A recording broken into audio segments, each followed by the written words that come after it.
गेली 10 वर्ष मी आदरणीय मुश्रीफ साहेबांच्यासाठी अतिशय प्रामाणिकपणे काम करण्याचा प्रयत्न केला। गेली 1.5-2 वर्षापूर्वीच साहेबांनी मला या जिल्हा परिषदेच्या उमेदवारीचा शब्द दिला होता।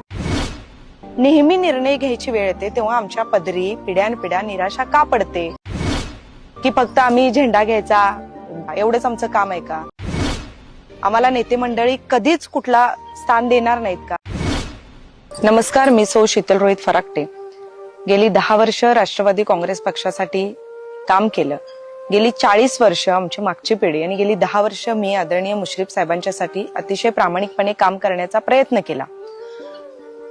आदरणीय साहेबांच्याकडे मी जिल्हा परिषदेची उमेदवारी मागितली आणि त्याही पलीकडे गेली 1.5-2 वर्षापूर्वीच साहेबांनी मला या जिल्हा परिषदेच्या उमेदवारीचा शब्द दिला होता। त्यांना काही अडचणी असतील, मी पक्षाचा निर्णय स्वीकारते, पण एक सामान्य कार्यकर्ती म्हणून, एक महिला म्हणून, सामान्य माणसाशी नाळ जोडलेला एक लोकसेवक म्हणून मलाही काही प्रश्न पडतात। गेली अनेक वर्ष आम्ही आदरणीय मुश्रीफ साहेबांचा प्रचार केला, साहेबांची भूमिका ठामपणे मांडण्याचा प्रयत्न केला। विरोधकांच्यावर विधान करणं असेल किंवा आपल्या नेत्यावर आलेल्या अडचणीत सुद्धा अगदी ठामपणे उभं राहण्याचा मी आजपर्यंत प्रयत्न केला। मी कधी माझा संसार, पोरं बाळाशी कारणं देत बसले नाही। त्याही पलीकडे जाऊन साहेबांच्या प्रती, आपल्या नेत्याप्रती निष्ठा जपण्याचा प्रयत्न केला। पण असं असताना सुद्धा नेहमी निर्णय घ्यायची वेळ येते तेव्हा आमच्या पदरी पिढ्यानपिढ्या निराशा का पडते हा प्रश्न आमच्या मनात कुठेतरी येतो की फक्त आम्ही झेंडा घ्यायचा, माईक घ्यायचा आणि सभा गाजवायच्या एवढंच आमचं काम आहे का?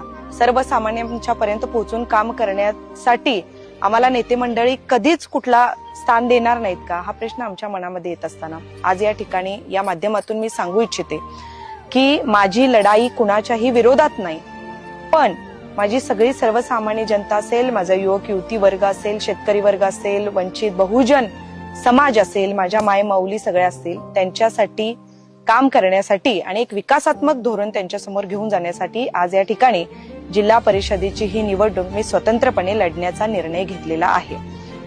खरं बघायला गेलं तर आजही नेत्यांप्रती आदर आहे, पण त्याही पलीकडे जाऊन सर्वसामान्य माणसांच्यासाठी काम करण्याची तळमळ आहे आणि या तळमळीला मी या ठिकाणी आज प्राधान्य देते। धन्यवाद। अशाच नवनवीन अपडेट्ससाठी डिजिटल कोल्हापूर चॅनेलला सबस्क्राईब करायला विसरू नका।